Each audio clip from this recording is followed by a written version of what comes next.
Hayyee daawwattoota keenyaa waan nu daawwachaa jirtaniif galatooma. Mariin Taayyee Danda'aatii wajjiniin godhaa jirru akkuma itti fufetti jira.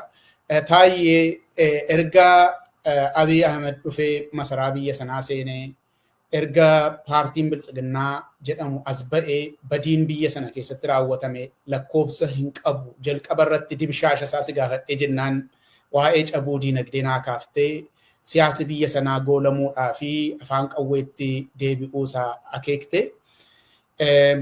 Uummanni jeeqamuu nageenya dhabuu bahee galuudhaaf yaaddoo qabaachuu isaa naaf kaafte. Waa'ee Tigraay irraa haasofneerraa miidhama hammamii akka uummata sanarra ga'e. Uummati Oromoo maal keessa akka jiru har'aa situ beeka, situ keessa jira. Firoota qabdaa, lammii qabdaa, biyya hin ilaaltaa waan Oromiyaan keessa jiru. Waan hunduma isaa argaa jirtaa siin jechuu kooti. Badiin Oromiyaa irra ga'e hammana hin jedhamu. Namoonni gurguddoon Oromiyaan waggoota 7 darban kana keessa dhabanii ani qaroo Oromooti kan ofiin jedhu Hacaaluu dabalatee, Battee Urgeessaa dabalatee, Galaanaa faa ijoollee qaroo yeroo qeerroo beekaman Galaanaa Immaanaa Amboo irraa dabalatee, Muhammad Amiin faa Harar irraa dabalatee, uummanni buqqa'uun rakkoon nageenyaa baay'achuun har'a immoo warrumti silaa fooyyee qaban ogeeyyiin fayyaallee hin beelofne yerootti jedhanirra ga'amee jira biyyi kun. Waraanni dhumuu dideera. Atiyyuu ergamma akkuma dubbatte waraana yeroon faarsu gootan ture waraanni dhaabbatu jennaanan jibbame jette. Kana natti himtee siin jechuu kooti. Adeemsa kana hunda keessa biyyi kun hamma tilmaamuun danda'amu gararraatti baay'ee miidhameera jireenyi uummataa. Biyyi kun wanti walitti ture hundumti isaa caccabee dhumaa jira. Beelatu biyya kanatti adeemaa jira. Rakkinatu biyya kanatti adeemaa jira. Lubbuun namaa wabii dhabeera biyya keenya keessatti. Rakkinicha keessa teessee argaa jirta waan ta'eef. Rakkinoota waggoota darban kana keessa uumaman yoo hin tarreessine jennee dhugaa dubbachuu fi halkaniif guyyaa walitti haasofne waan xumurru natti hin fakkaatu. Fakkeenyuma keessaa iyyuu fudhannee haasofne yoo jenne waan xumuramu natti hin fakkaatu. Rakkinoota kana keessaa ilaalcha keetti taayi miijantee gaafa ilaaltu qoodni Abiyyii fi paartii Biltsiginnaa inni uume hammami jetta rakkoo kana uumuu keessatti?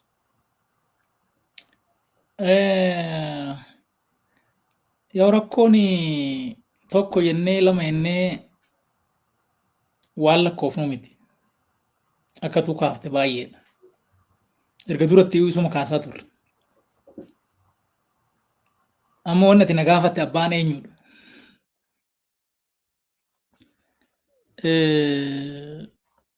Akka yaada kiyyaatitti rakkinni kun abbaa lama hin qabu. Abbaan isaa tokkichuma. Innis Abiy Ahmed jedhama. Biltsiginnaa waan jedhamus hin jiru. Gubbaa haga jalaatitti waanuma inni godhetta. Akkuma inni barbaadetti ta'e.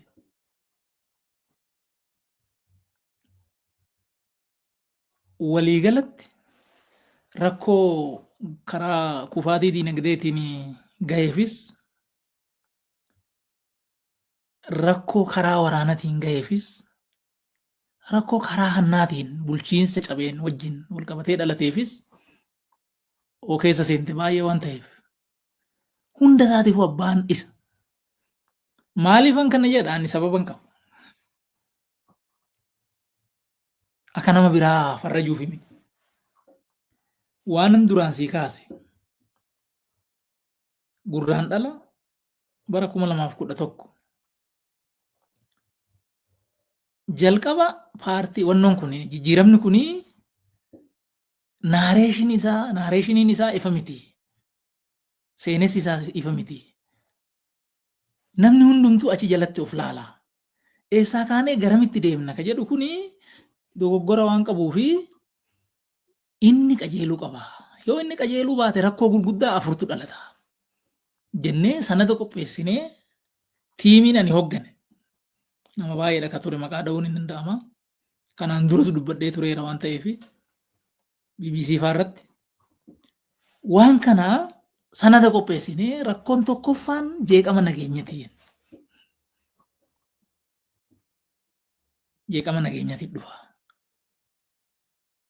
Jeeqama nageenyaa kana immoo karaan ittiin qolatamu kanaa jennee lafa goona. Lammaffaa jeeqama diinagdeetiif dhalataa hin waan akka amma qaala'insa jireenyaa, hojii dhabdummaa fi waan kanaa wajjin wal qabatu.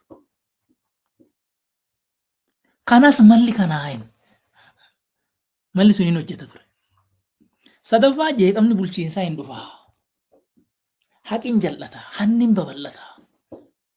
Saniif immoo akkaataan bulchiinsi riifoormitti ta'uu qabu kanaa hin.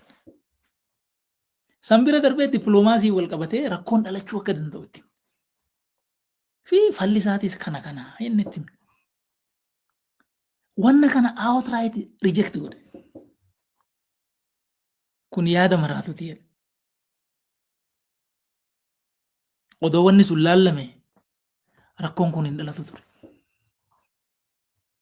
Yoo dhalatellee amman hin guddatu ture. Tokko jedhe. Lammaffaa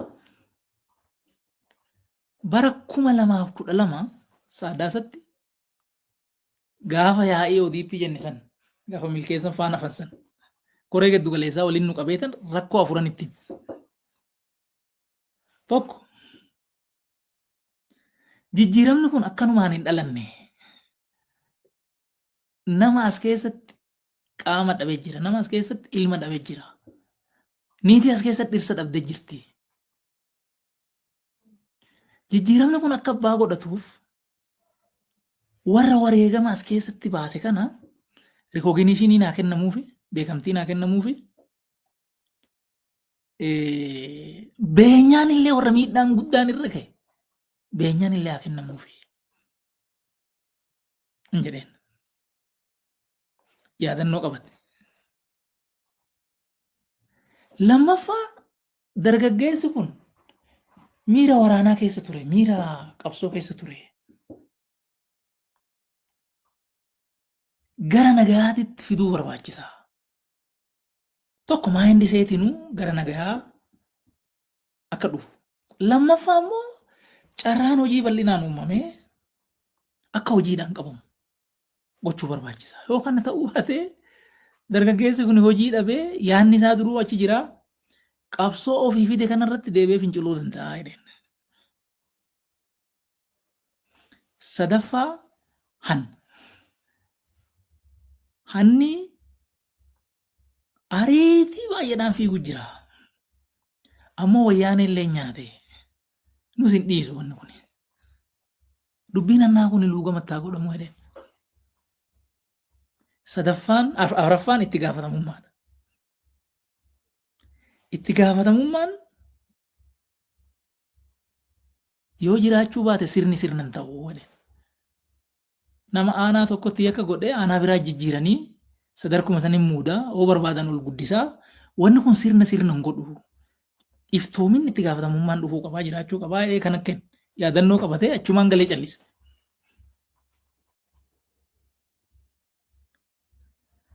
Bara 2012 ammallee deebi'ee waan xaa'oodhaan wal qabatu kan amma qonnaan bulaan itti rakkatu kan. Piraayoritiin keenya waa hundaa ol warshaa xaa'oo ta'uu qaba jedheen. Dhagahee cal jedhe. Deebinee gaafii wal argine kan gaafa abbootii gadaa karrayyuu waanan kaasee inni erga wal dhabnee iyyuu gaafa dhumarra addaan baanu gaafa deebinee ergasii walitti hin deebi'in 2015 caamsaa koree giddu galeessaati irratti daqiiqaa 30 haasa'eetan tokkoffaa paartiin kun baduu jira ofiifuu. Ammoo of bichaa badaan jiru biyya uummatas balleessu jira. Maa dhaabbattee ilaalta nama na jedheen. Nama 225tu jira. Kana koree giddu galeessaa biltsiginnaa keessatti jettaan? Gabaasi sobaa biyya balleesse misoomni lafarra hin jiru. Maaliif gabaasa sobaa namas maa sobnaa ofiis maa sobnaa jedheen. Rakkoon nageenyaa kuni biyya nyaacha jira. Maaliif gatteenyee sirrii gamaggamnee ni eegnu jedheen. rakkoon hannaa biyya liqimsu jira maaloo nama naa jedheen daqiiqaa 30 naasa'e hin dhageen inni xiyyeeffannoon isaa ijaarsa masaraati ijaarsa riizoortiiti ijaarsa paarkiiti rakkoon haadha hiyyeessaa irratti ga'u rakkoon daldalaa irra ga'u rakkoon ogeessa fayyaa irra ga'u beela'uun isaa hajaasati miti barsiisan beela'ee badee homaa hajaasati miti dhaloonni doomee hajaasati miti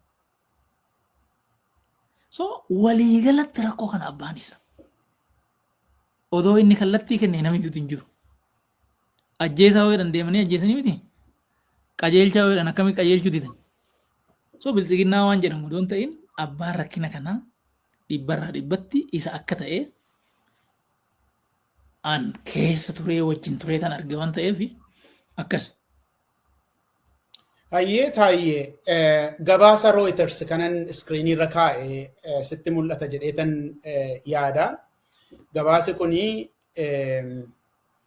erga qophaa'ee amma waggaa ga'eetu jira waa'ee koree nageenyaati. Koree nageenyaa qaamni jedhamu Oromiyaa keessatti dhoksaadhaan ijaarameetu namoota hinidhaa hin ajjeesaa jedha.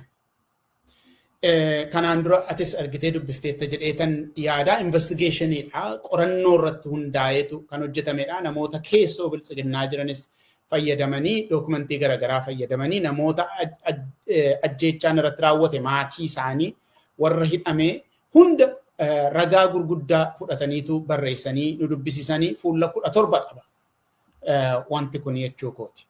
Argiteetta jedheetan abdadha. Yerootti koreen nageenyaa hundeeffame yeroo itti namni hundumtuu Abiyyi baga muummicha ministeeraa ta'ee jedhee yeroo namni ragadee sirbu sana nu keessaa nama tokko ta'e tu aangoo qabate baga kanaan nu ga'ee yeroo jedhamu sana Abiyyi koree nageenyaa kana qindeessaa ture. Guyyaa isaa yoo keessa deemtee ilaalteetta ta'ee isiin jechuu kooti. Wanta kanarratti giddugaleessa irraa eenyu faan akka hoogganan maqaan asirra kaa'ame jira. Maqaan namootaa jira. Namoota ati beektu giddugaleessa irratti jechuudha. Akkuma kana immoo godinaaf aanaa irrattis diriirfamee hamma gandaatti jira. Wanta Oromiyaa keessatti raawwatamu lubbuu namaa balleessuudhaaf nama hidhuu koree nageenyaa kan jedhamu kanatu hojjetaa jedha Reuters kun. Wanta Reuters nu dubbisiiseen alatti waa'ee koree nageenyaa dhaloota taatii fi akkaataa inni hojiirra oole wanti ati beektu jiraataa? Koreen nageenyaa jiraachuun hinuma beekama. Wanni gariin waan barreeffame achitti arguun alatti koreen kun waan kana hojjetaa ka jedhu kallattiidhaan ani honestly speaking nama ajjeesuuf gurmaa'ee seeraan ala nama hidhuu fi ka jedhu sadarkaa sanitti hin beeku garuu haala nagaa gamaggamuu fi ka jedhutti hin beeku. Wannan achitti irraa sirriitti hubadhee laalu maalinni gaafa abbootiin gadaa karrayyuu ajjeefamanii murtee aangawoota gurguddootiin ajjeefaman. Jarrisu. Yaa sun qorannoo waan barbaaduuf eenyu abbaanii yoo ka jenne laaluu dandeenya. Murtiidhaan akka jarri suni rashanaman nan beeka. Wanni kun immoo warra koree nageenyaa jedhamu kanaanuma gubbaa jiru jechuudha. Achuma keessa kana sirriitti hin beeka. Wanni lammaffaan an beeku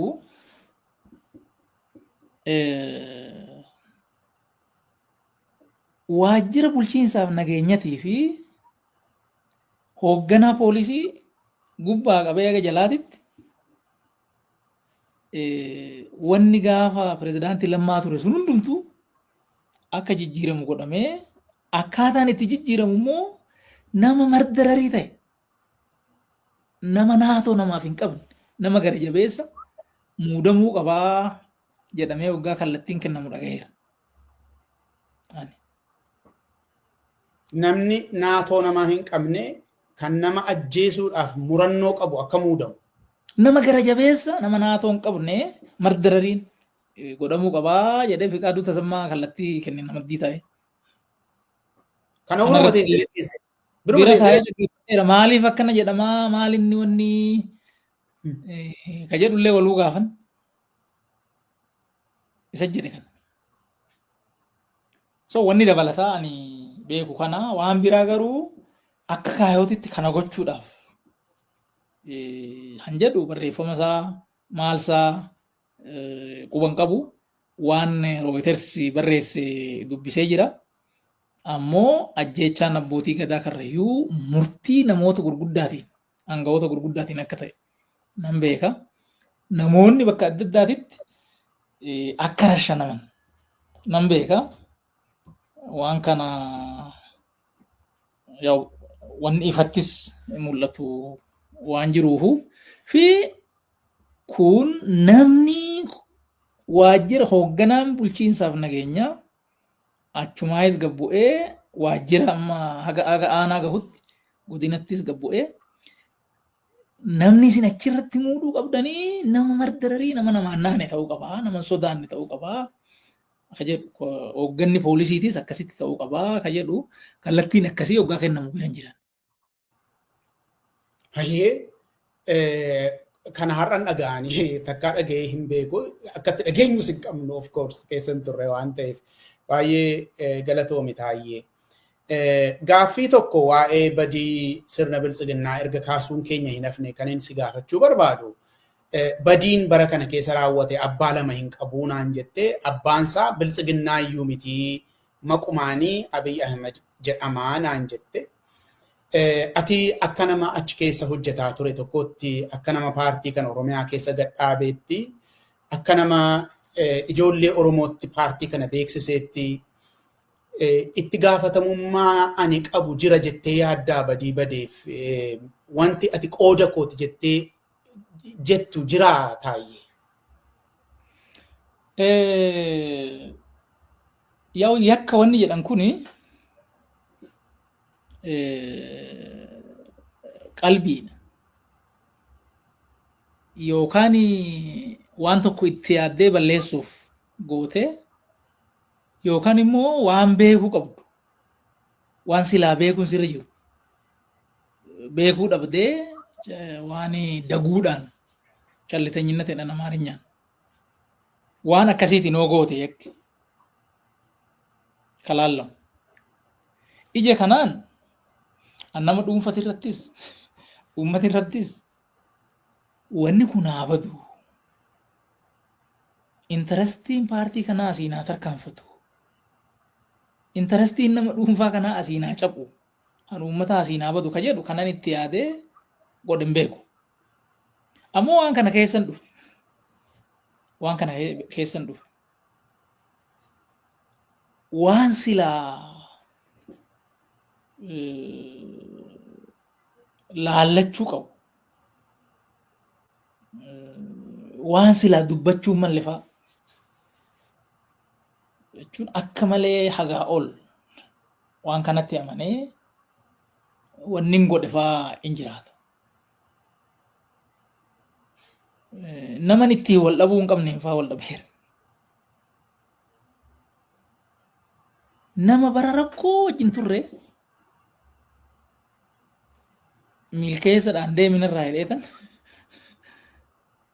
nama kana waan inni barreesse kanaafuu kanan isa hin beekne amanee bira hafe yaada sanillee akka tarkaanfatu godhe. Of course wanni sun waan irraa dhufe qaba. Waan an duratti kakaase waltajjii irratti dubbiin dhufuu dhabuu fi burjaajjiin inaafaaf maal jedhamu kun an abbaa fee haa ta'u waajaarraa hin qabu wanni yaada kana malee an jedhu kanarratti wanni tutture jira. So suni wanni anis ofitti hin beekne kanoo qoratame fa'aa argamu an balleessee jiraannaa itti gaafatamuu hin qabu. Jechuun wanni ta'uu qabus kana boru. Ofii gaafatama dheeffitee namni biraa haa gaafatamu jechuun dandeechu. Ammoo bakka gaafatamni hin jirretti wanni qajeelu hin jiru. Sirni karaa qabachuu danda'u hin jiru. Boruus kan ijaaramu hin jiru. Kanaaf ani addatti ta'ee jedhee uummata kana miidhuuf yookaan nama dhuunfaa miidhuuf yookaan paartii siyaasaa tokko miidhuuf wanni an godhe ofitti hin argu. Achi keessatti garuu daguudhaan waan namicha kana namatti lallabu nama fudhachiisuun kiyya I think wrong wanni sun. Intaadhaaf garuu immoo yaada laalleeti fi an biraa soo jiraate akkasitti gaafatamuudhaaf ani qophiidha jechuudha. Hayyee galatoomi taayyee. Mee utubaawwan aangoo sirna Abiy Ahmed irraa waan tokko lama dubbanna.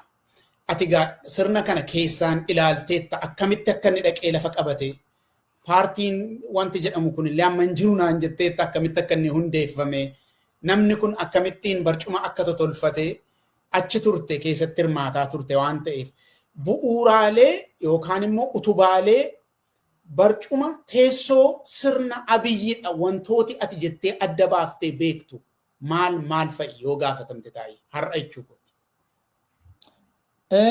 Utubaan sirna kanaa ani waa 3-4 jedhee yaada. Tokko waraana. Innaa waraanni kuni akka namni waan nageenyatiin qabamu waan mirgaa waan siyaasaa akka namni iyyaan akka namni sodaatu akka namni furqaa'u godhee jira. Angafti innis itti yaadee gochuu jiru waraana jechuudha. Wanni dibbee waraanaa ammas rukutamuuf wanni dibbee Somaaliyaa wajjin sirbamee inni immoo hafnaan gara Eertiraatitti amma naanneeffamuuf wanni Tigraay irraa nageenyi wannoon dhaabbannaan Amaaratti gadi cehameef wanni Oromiyaa keessatti durayyuu waraanni jalqabameef wanni kuni akka utubaa aangoo tokkootti ilaalameeti. Lammaffaan hiyyummaadha. Namni gaafa beela'e gaafa waan afaanii godhatu hin qabu. Akkamittan ishii argadhaa malee waan mirgaa waan kabajaa waan akkanaa kana yaaduu hin danda'u. So wanni namni hiyyoomeef wanni waraanaa wal qabatu wanni imaammataa wal qabatu wanni biraa akkuma jiru ta'ee lammaffaan akka tarsiimootti hiyyeessi aangoo kiyyaaf yaaddoo miti jedhee waan yaaduuf. Miidil kilaasii poolitikaa keessa saayinsii keessa hin jiran seewwanni sun miidil kilaasiitu xiqqoo poolitikaa irratti aktiif ta'a malee hiyyeessi gara gadaan jiru homaa nama hin godhu wanni jedhu jira. Sadaffaani ololaan uummata adda diiguudha. Ololli argitee gosaaf gosa amantiif amantii paartii keessatti illee hiriyaaf hiriyaa manaaf mana keessatti akka namni waliin taane akka namni yaada tokko hin qabaan akka kuun kaan shakku waan akkanaa kana gochuun jira. Wanni ololaan wal qabatu hawaasa kan addaan diiguu tokkummaan akka hin itinne gochuu wal shakkiin sabaaf saba hedduutti aanaaf aanaa hedduutti every bakkatti silaa diigamuu danda'u hundatti ololli akkanaa akka faca'uu fi akka tokkummaan uummataa hin itinne gochuun sadaffaadha. Afraffaan ammoo maali? Warri silaa qabsoo goona jedhu itituu dadhabuudha. Kiyyoo inni diriirsee hin qabamanii kuun kaan irratti shakkii inni facaase kana akka inni ta'e jedhee godhu beekanii san cabsanii walitti dhufuu dhabanii akka inni barbaadutti naareeshinii wal faallaa keessottis ofiifuu ammoo daangaa cehee kan bakka biraatii qabsaa'u wajjin akkasitti waan wal dhiitu waraana dalgaa keessa galuun wal diddaa dalgaa keessa galuun utubaa waan kanaati ka jedhu yaada jechuudha. Baay'ee galatoomi taa'e. Propagaandaa guddaa sirni Abiy Ahmed itti fayyadamu keessaa tokko keessoo Oromoo fi saboota biratti nuti mootummaa Oromooti kan jedhu gurgurachuu akka ta'e hin beekama. Ati yeroo keessa jirtu yaada kana bittee beektaa? Yoo bitteette ta'e bu'uurri isaa maal ture? Dhugaa dubbachuuf yaada kana bitee hin beeku. Wanni na jibbisiisu keessaa tokko waa lama tokko Oromoon biyya bulchuu hin danda'a agartanii an jedhu jira tokko. Jechuun waan si saalfachiisa. Biyya bulchuu hin dandeechu nuun jedhani kunoo dandeenya mitiiree an jedhu tokko jira. Which is waan daa'imni waggaa shaniitu hin jenne jechuudha. Jechuun wanni sun tokko na jibbisiisa. Lammaffaa wanni kun waan Oromooti jedhanii gaafa lallabanii wanni kun tokkoffaa innuu miti. Lammaffaa odoo ta'ee hin himani waan akkanaa. Odoo ta'ee waan akkanaa hin himani. Ammoo an honestly ammas biyya kana keessatti sirna fedhii faayidaa Oromoo eegu malee mootummaa Oromoo miti ana nan barbaadu. Sirni jiraatee itti gaafatamummaan jiraatee iftoominni jiraatee fedhii faayidaan Oromoo akkuma fedhii faayidaa sabootaaf sablammii biraatitti walqixxee ittiin eegamuu danda'u. Malee sirna Oromoo wanni jedhan honestly qalbii kee keessa hin jiru ammas. Sirna kana ana toogganamoo Kuraabbaachoo toogganamoo Agos toogganamoo abbaa biraatis waan biraatis. Wanni godhamu sun garuu nama hundaafuu qixxee ta'ee mirgi nama hundaatu eeggamee walqixxummaan dhugoomee haqi jiraatee nagaan jiraatee namni jiruu wayyaa qabu hoo jiraatee kana wanni godhamu qabu.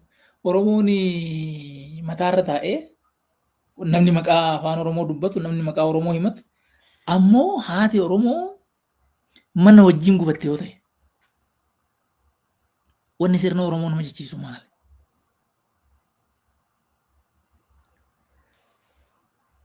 Oromoon beenyaa malee manni isaa irratti diigamoo ta'e. Ka gaafa TPLFiitu beenyaan dhabin hin xiqqaate malee. Xiqqaadha malee hin argatta gaafas. Amma moo waan argattu? Qamadii kaleessa bilisaan gurgurattu gaafa TPLF. Har'a qamadii hawaasatti 7,000 gurguramu. Shaashamanneetti 3,000 4,000 noo gurgurte.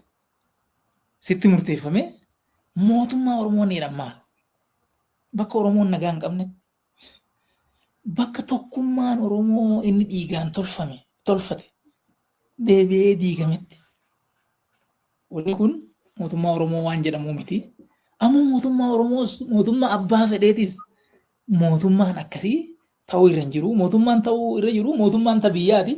Mootummaan biyyaa kun immoo bulchiinsa ammayyaa ka bulchiinsa gaarii diriirsu ka mirga namaa kabaju ka naga buusu ka jiruu namaa wayyeessu ka bilisummaa namaa tiksu ta'uutu irra jira. Hoo kun tikfameef Oromoon kanuma barbaada malee waan biraa natti hin fakkaatu. Baay'ee garuu yeroo propagandaan kun hojiirra oolu argaa turte taayee bal'inaan yeroo inni dubbatamu argaa turte. Siyaasa Oromoo irraan wanti inni qaqqabsiise miidhaan inni fide jiratte yaaddaa?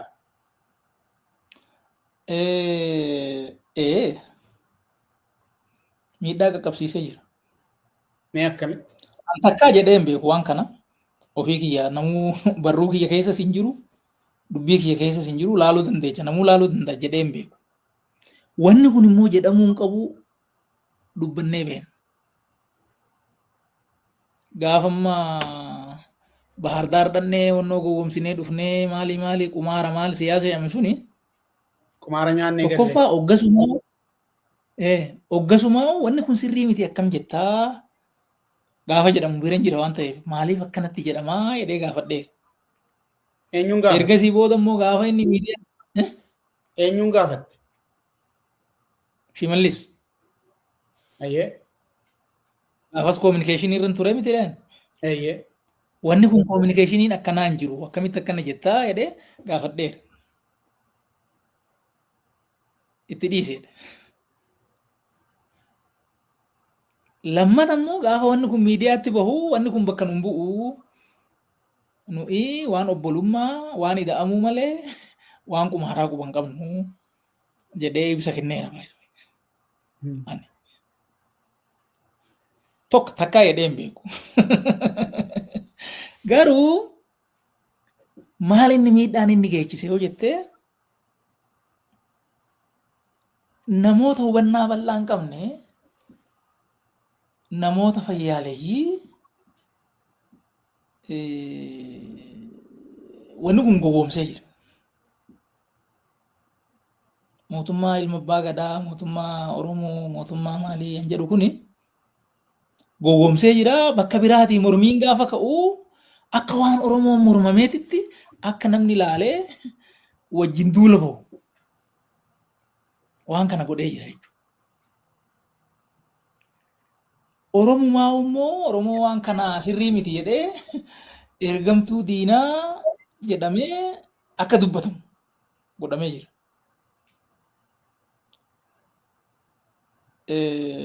Akkaataan irraa jenne akka ta'us anuu jedhee beeka kana.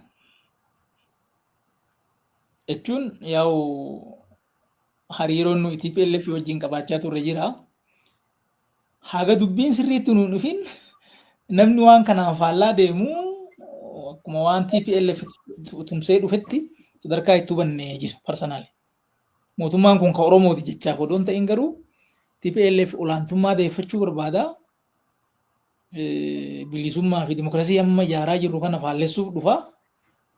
So namni faallaa kana dhufu isa tumsaa jira ka jedhu akkasitti haasofnee beekna. Mootummaan kan Oromooti jechaarraa garuu miti. Baay'ee gaarii. Erga kaaftee mee taayyeera deddeebinee waan kana tuttuqnee irraa waan ta'eef kanuma duwwaanaa deebisiiti bira dabarraa. Kanaaf akkanaaf. Tole dubbadhu. Achirratti maaltu jira? Lammaffaa miidhaan gahe maali? Naareeshiniin mootummaa Oromoo jedhamu kuni yakka warri kun sabaaf sablammii biraati irratti raawwatuuf Oromoon akka jibbamu godhee jira. Sirni apartaayidii Oromoodhaan gaggeeffamaa akka jirutti Oromoo ibiddaan gubachaa jiru. Oromoo mana hidhaatii bahee rashanamaa jiru. Oromoo gibirri bakka biraa hin jirre irratti fe'amaa jiru. Oromoon makaraa takka argee hin beekne keessa jiru akka waan cunqursaa ta'eetitti akka laalamu saba biraatitti godhee jira jechuudha. Kunis miidhaa qabsoo Oromootirraan gahe jechuu kiyyaa itti fufu. Maqaa TPLF waan oofteef jechuu kooti. TPLF'n erga aangoo giddu galeessaa dhabee booddee sodaadhuma Abiyyi moo dhuguma erga inni aangoo giddu galeessaa dhabee baqatee naannootti galee booddee dhuguma sodaa ta'a kan jedhamu gama qabdaati yeroo sanatti jechuu kooti. Abiyyi sodaachuu danda'a waan inni sodaatuuf wanta baay'eetu jiraachuu danda'a garuu sirni tokko erga iddoo qabatee booddee paartiin xinnoon tokko sonuu aangoo dhabee erga baqatee naannoo tokkotti galee bu'uura maaliitiinitu sodaa aangoo ta'uu danda'ame sun yeroo baay'ee irra deddeebi'amee waan dubbatamuuf waraanaafis Abiy sababa kanaaf hin naqe jedhee waan dubbatuuf jechuudha. Akka gaafas yaadaa turretti warri kunii security biyya kanaa keessatti dhibbarraa gara 90 qabaachaa turan. So security'n biyya kanaa hin jiru jechuudha. Almost harka 8 kun haarofti ganaa ijaaramee galu kuni sadarkaa muuxannooti sadarkaa maalitti hin jiru. San hin gitu. Haga waraanni kun dhalatee caasaa waraanaa keessa baanitti illee ajajoonni waraanaa maaliin bakka baay'eetti warri kun bakka guddaa qaban. Dogoggorri warri tolchaa bahee sana haaluun hin ta'u. Sirna biyya kanaa baay'ee micciiranii nama biraa qarqara dhiibanii namni biraa nama ka jeneraal jettu ka maal jettu kuni ilaalanii nama nabsee qabu nama jajjaba dafanii xurataadhaan keessa dhahaa turan. Nama ergaa baachuu danda'u qofa kan warri ofitti butaa turan bal'inaan jechuu kiyya. So garanaan humni jiru xiqqaadha an achiin jiru immoo guddaadha jechuudha. Kanaa olitti ammoo warri kuni hariiroon dippiloomasiin isaan addunyaadhaa wajjin tolfatanii qaban baay'ee hidda gadi fagoodha. Warri biraaduma maqaadhaaf hoo ta'e malee hin jiru. Ikoonomiis waggaa 27 kana akkaataa itti deemamaa ture hin jira. So jarri kuni deebi'ee amma qarqara bahee yoo shira durii sanitti deebi'anii dhufanii wanni kun bututaadha. So miidhaa fiduu hinuma danda'a ka jedhu genuinely anuu amanaatuman ture jechuudha. Akkanumaanii miti factually wanni immoo lafarratti sosocho'amaa tures warra amma federaalista hiiloochi faayidhanii waan tokko walitti gugguurat turanii yakkoota tokko isaantu godha jedhameeti ka yaadamaa ture gaafas ajandaa uumuudhaaf jecha. So sanirraa kaaneet yaaddoodha jijjiirama kanaa fi jedhamee yaadamaa ture sun akkasumatti ture. Hayyee utubaawwan aangoo sirna Abiy Ahmed asumarrattiin goolabaa. Mata duree xiqqoo ittaantu garuu murteessaa kan ta'e tokkottan si dabarsaa. Argama qabsoo biyyoolessaa Oromoo muuziqaa booddee. Hayyee daawwattoota keenyaa waan nu daawwachaa jirtaniif galatooma. Mariinuu Itaayyee wajjin goonuu itti fufee jira. Amma immoo waa'ee argama qabsoo biyyoolessaa Oromoo wal gaafanna eessa ga'ee qabsoon Oromoo kan jedhu jechuudha. Taayyee qabsoo ijaaramaa yookaan immoo paartii poolitiksiitti karaa Oromootiin makamtee quuqamni ati qabdus uummata kanaaf hin beekamaa. Duras itoo adda bilisummaa Oromootti makamuudhaaf ijoollee ijaartee deemtu qabamte. Ergasii waa'ee Oromoo biraa hin deebine. Bara hamma kana guutuudha itti fixxe Taayyee baay'ee wajjin dadhabdeetta. Even sila yeroo waa'ee OPDO seenuu si gaafadhu qabsoodhumti uummata keenyaayyuu ija godhachuu kan danda'u karaa kanaani jedhee waan amanee fi gamaagama mataa kootii godhee hiriyoota kootii wajjin waliigallee seeneeraa naan jedhe. Qabsoon Oromoo eessa ga'eerra?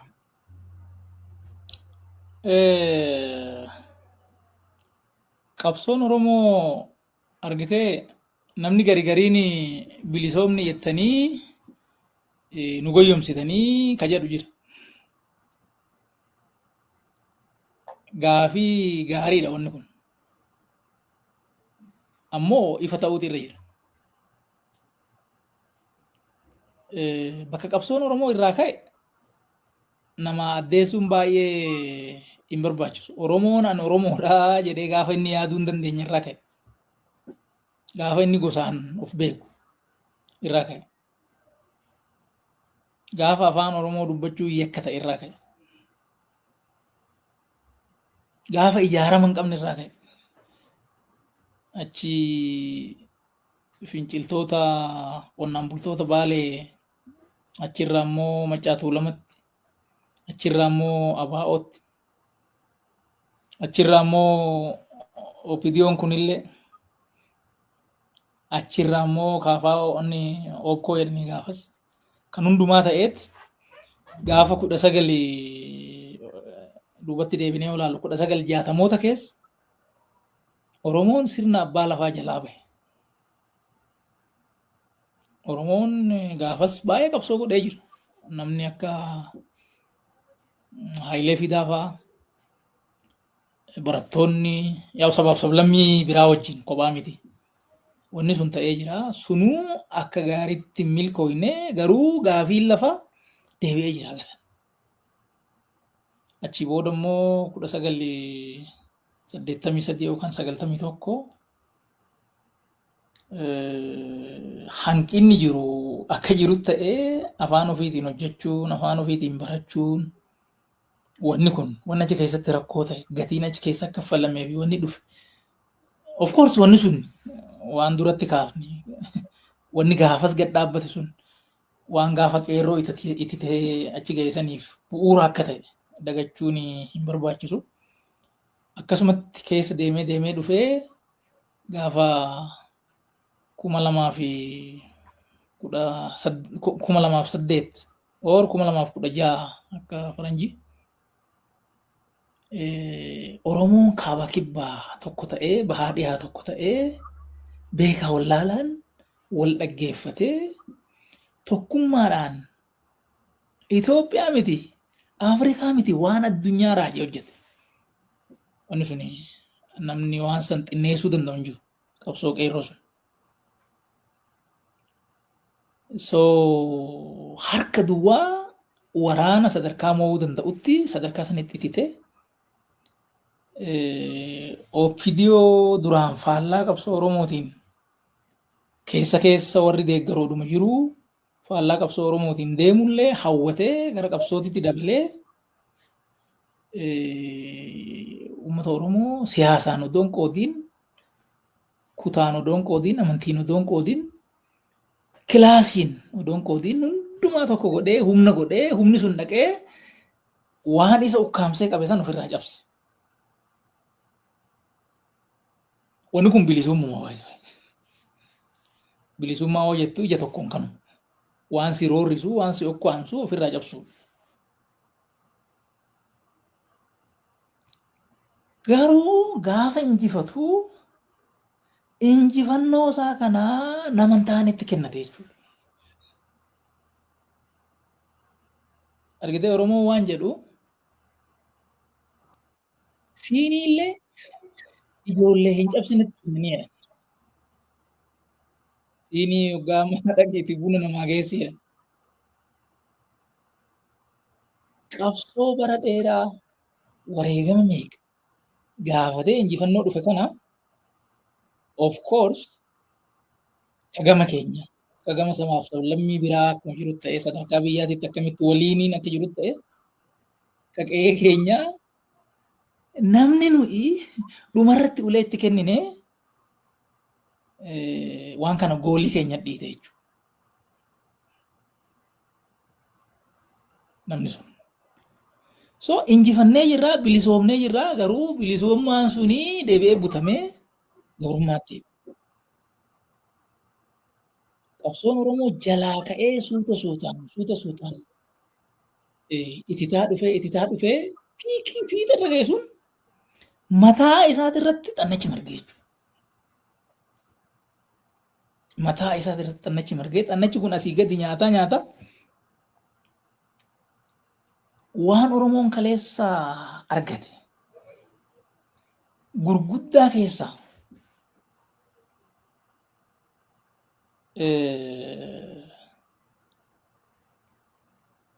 caccabse jechuudha. Tokko maali? Oromoon dhiigaaf lafeedhaan tokkummaa ijaarrate. Tokkummaa kana hin nyaate jechuudha wannoon kun. Xannachi kun. Wanni hoggaa 5-6 kana keessa turre burjaajjiin kun achii dhufe. Xannacha kana tokkummaa nuyi makaraa meeqaan hayyoonni keenya itti meeqa wareegamee ijaare san isa nyaate.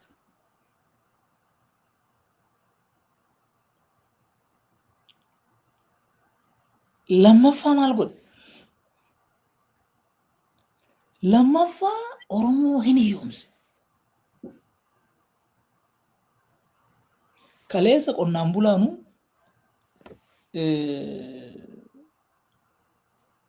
jechuun jiruun hinuma jira baay'ee gaafa wayyaanitu. Ilma isaa akkuma gaarii barsiifata namni. Atis akka itti baratte qabda, anis akkan itti baradheen qaba. Ammoo namni baratee wayitti ba'e warra qarqaara. Asuma taa'ee jechuudha. Humna qabu. Amma haadha abbaati isa qarqaara. Odoo biiroo mootummaa hojjetu nyaatee buluu hin danda'u. Ammoo an achi jiru humna hin qabu. Hiyyoomee jira jechuudha Oromoo. Kaleessa caalaa har'a. Wanni qabsoofneef garuu qananiif. Oromoon kalee nagaa qabu. Halkan bakka feetee kaatee bakka feetee dhatta. Gaafa wayyaanii. Namni quba sitti buusu hin jiru. Amma hin jiru. Si butanii 500,000 fidi siin jedhe. Miliyoona fidi siin jedhe. Hoo qabaachuu baate si ajjeesa. So qe'een Oromoo nagaan qabu. Waraanni hin gubu. Loon irraa qalaxa hin saamama. Laal kana. Arfaffaa safuu Oromoo cabbe.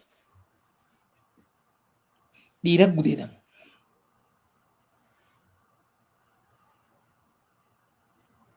Ilmaan fuulduratti abbaan ajjeefama. Dhirsa fuulduratti niitiin gudeedamte.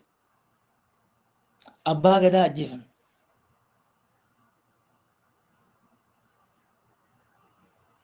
Reeffa namaatitu harreetti fe'amee magaala keessa oofama. Namni ajjeefamee akkan awwaalamne dhoowwamee bineensa nyaachifama. Kun safuu Oromoo, duudhaa Oromoo cabbe. So amma identity crisis keessa nu galchuuf deemaa jechuudha. So akka amma itti jirru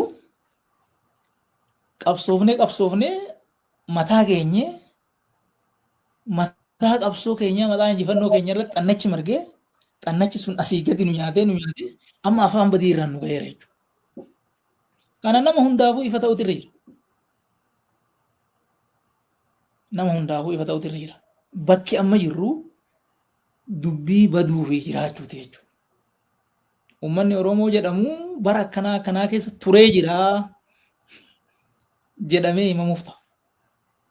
Yoo Oromoon deebi'ee of ijaaree xannacha kana ofirraa baasuu baate. Akkasittiin ibsa jechuufi. Galatoomi taa'i.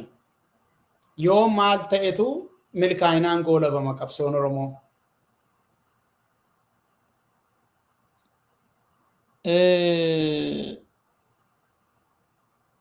Oromoon humna guddaadha. Waan kana immoo seeteedhaan miti anaa sobnu waan agarre. Waan namuu beeku. Humna harka duwwaa warra taankii fi snaayiparii hidhate mo'ate. Wanni Oromoo barbaachisu ka jalqabaa tokkummuma keessoo isaa jabeeffachuu.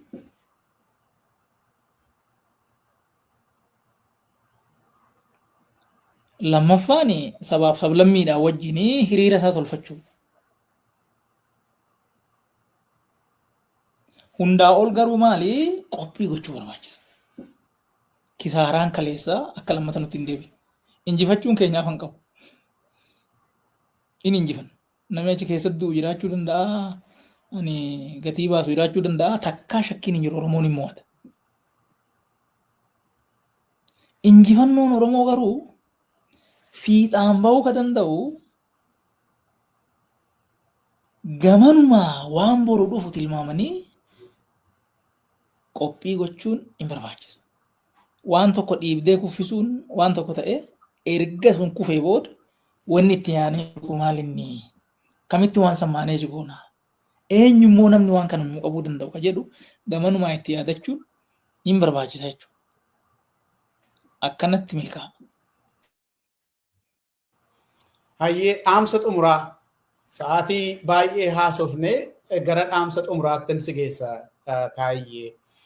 Egaa akkuma sila dubbanne biltsiginnaa Oromiyaatti beeksiftee kaadireetti ijaartee yaada isaatti lallabdee turte akka inni ijaaramu goote.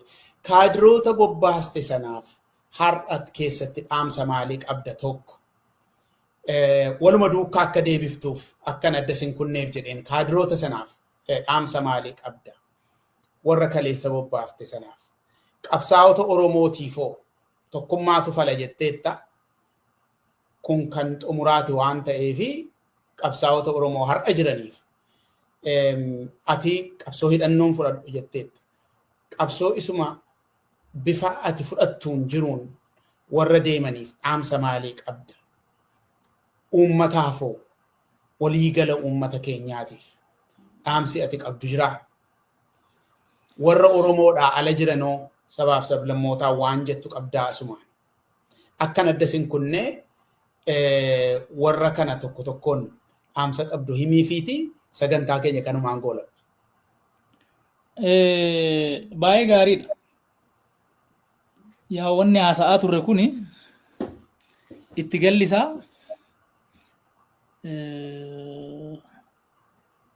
eenyu maal haa godhu rakkoo kana hiikuufi ka jedhu.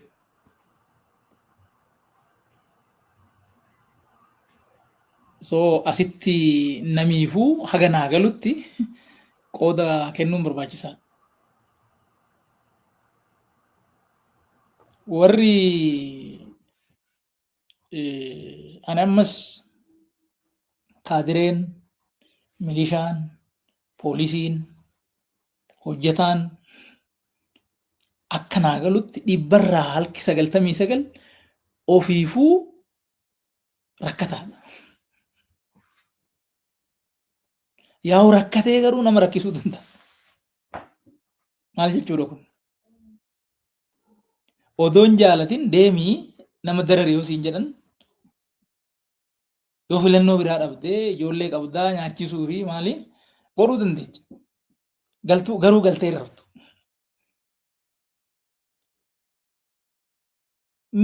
Namichi kun rakkina inni keessa jiru laalate.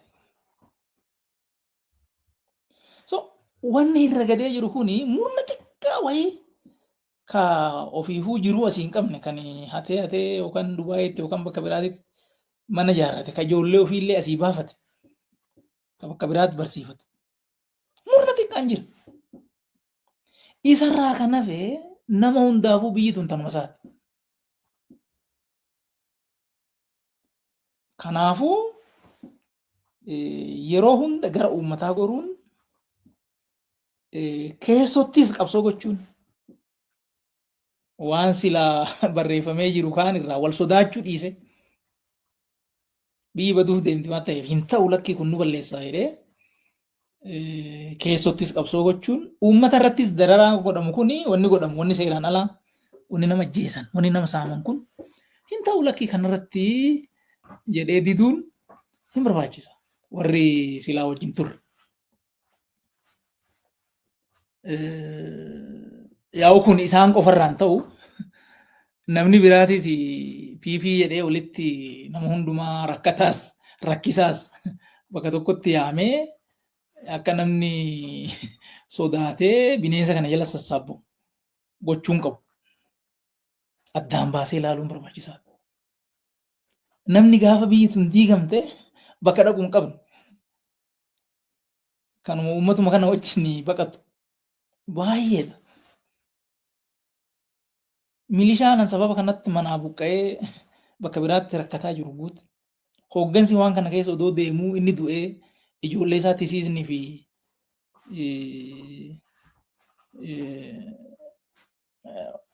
xurii nyaatu guute. So kun hundumtuu biyya tanaaf nagaan malaa, biyya tanaaf walqixxummaan malaa, biyya tanaaf sirnan malaa ka jedhu sun gara sanitti yaadni isaa dhufee gara uummataa goruu irra jira. Karaa nagaa lakkii jechuun ciniinnachuun hin barbaachisa. Ittiin bulaa hoo jettee addes yoo biyyi badde bakka bultuun qabdu waan ta'eef kan jedhu kun tokko kana. Lammaffaa maal inni qabsaa'onni Oromoo maal godhuu qabu? qabsaa'onni kun yaa akka lamatti yaadda. Tokko warra hayyoota ta'anii fedhii aangoo kan hin qabne garuu immoo faayidaan uummataa akka tarkaanfatu warri godhanii ijoon dubbii isaan laallata jedhee yaadan. Jarri kun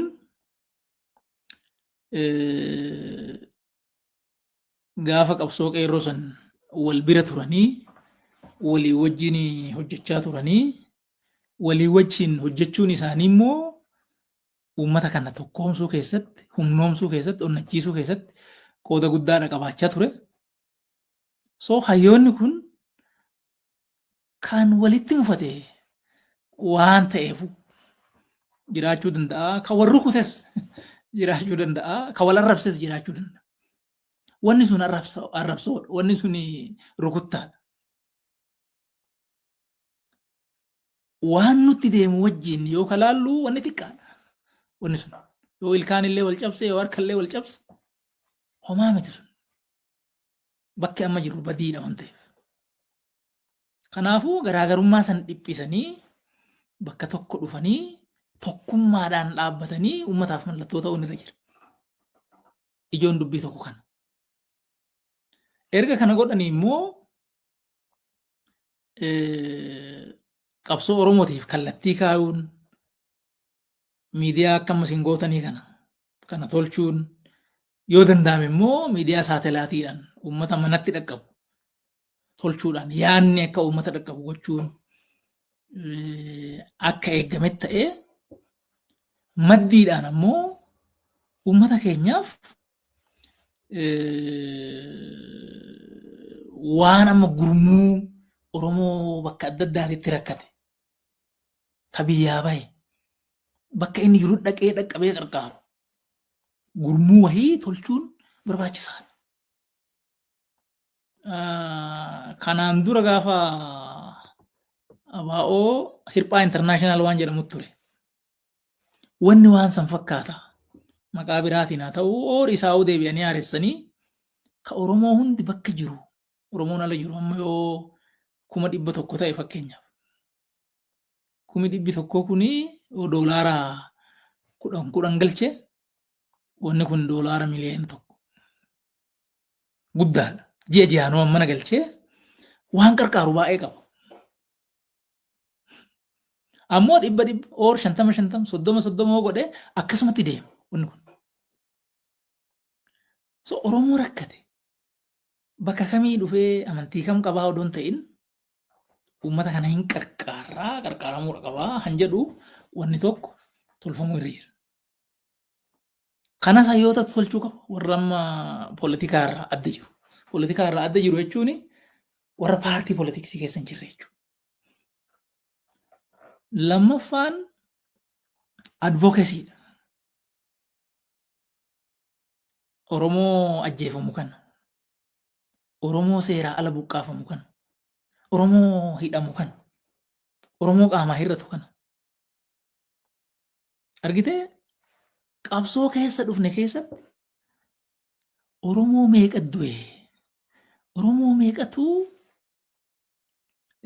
hidhame? Oromoo meeqatu qaamaa hir'ate? Eenyu maqaan isaa ho'ettee ilaalte hin jiru. Waan nama gaddisiisu. Gaafa Zuwaayii turre warri ONLF tokkoon wajjin ni turan. Namni isaanii ka maqaa qabsoo isaaniitiin hidhame ka maqaan isaan galmaahin takka hin jiru. Namni qabsoo isaaniitii irratti du'e ka maqaan isaan galmaahin guyyaa inni itti wareegame wajjin hin jiru. Nu bira wanni jiru xiqqoo toora kanatti hanqina jira waan ta'eef advokeesiin kan waan akkanaa kana jala bu'ee gurmeessus galmeessus warri siyaasa ala jiru kun tolchuu irra jira. So hayyootaaf wanni an dhaamu kana. Qaamolee immoo hooggantoota siyaasaa ta'an paartiin gurmaa'ee warra jiru jarri kunis tokkoffaa paartuma ofiitu qajeeltoodhaan ijaarrachuu qabu. Namni paartii gaafa ijaaru maal inni kaayoon kenna?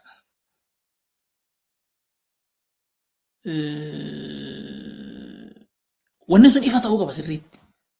Akkamitti deemna immoo? Akkamitti nama filan? Hojimaan keenya maal? Saniinuu of ijaaranii of jabeessuun baay'ee barbaachisaadha. Achittuu.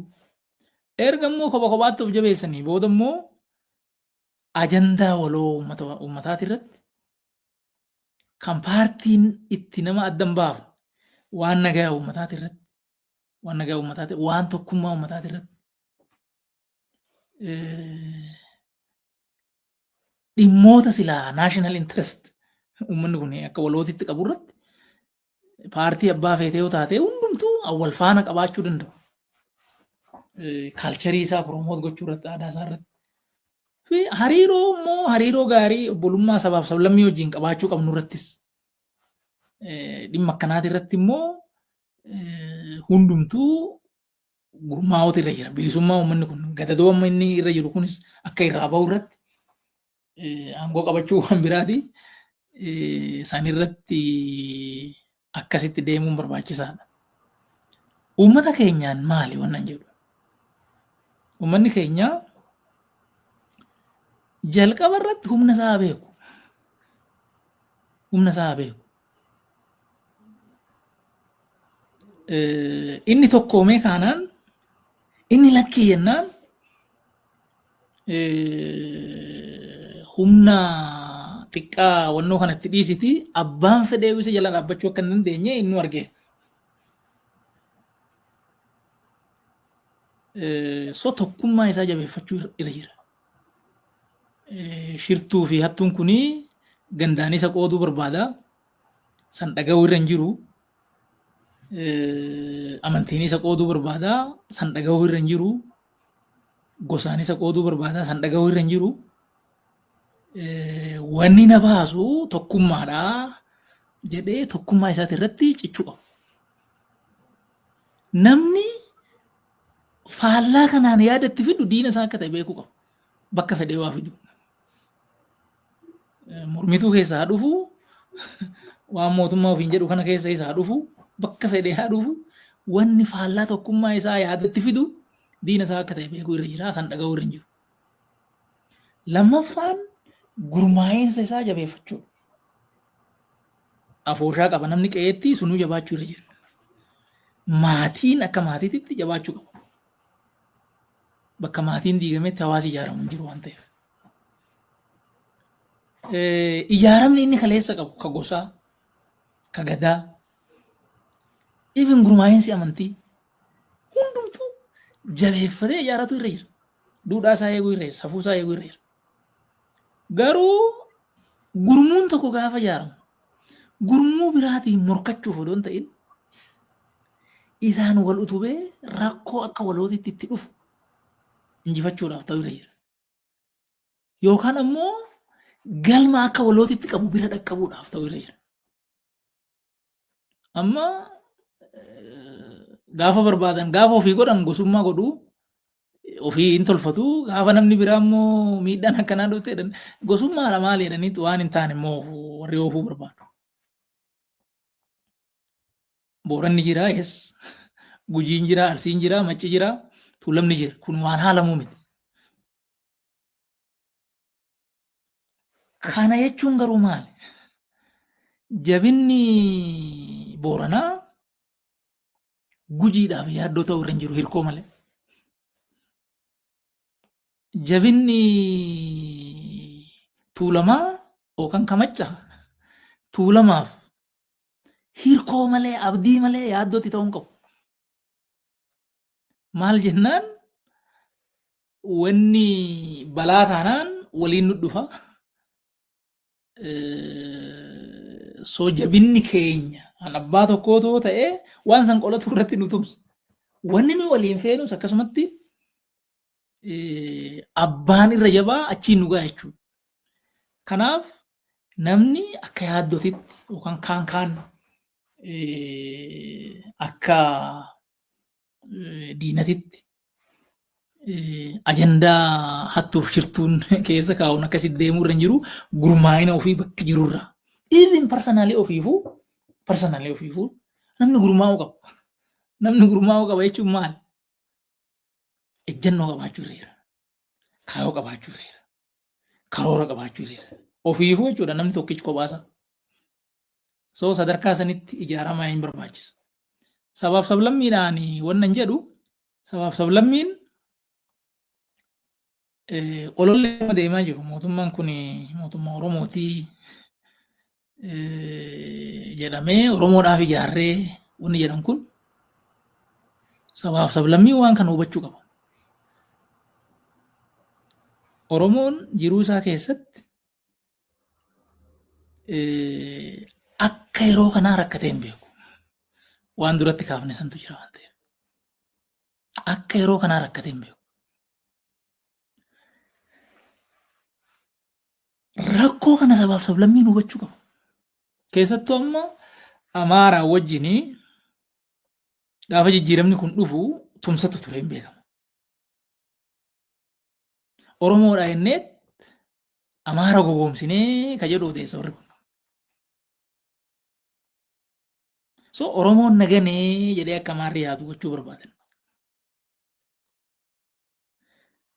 Hanganame garuu uummata lachuu. Wanni qe'ee Amaaraatti ta'u jiru qe'ee Oromootittis ta'aa jira. Wanni Tigraayitti ta'ee Oromiyaattis ta'u jira. Namichi kun biyya tana guutuu isii gane. So wanni tokkicha keenyaan taane hunda keenya fuun ta'u. Haqaan, bilisummaadhaan, walqixxummaadhaan, obbolummaadhaan yoo hojjetame biyyi kun hiyyatti miti. Nu darbuu hin danda'a.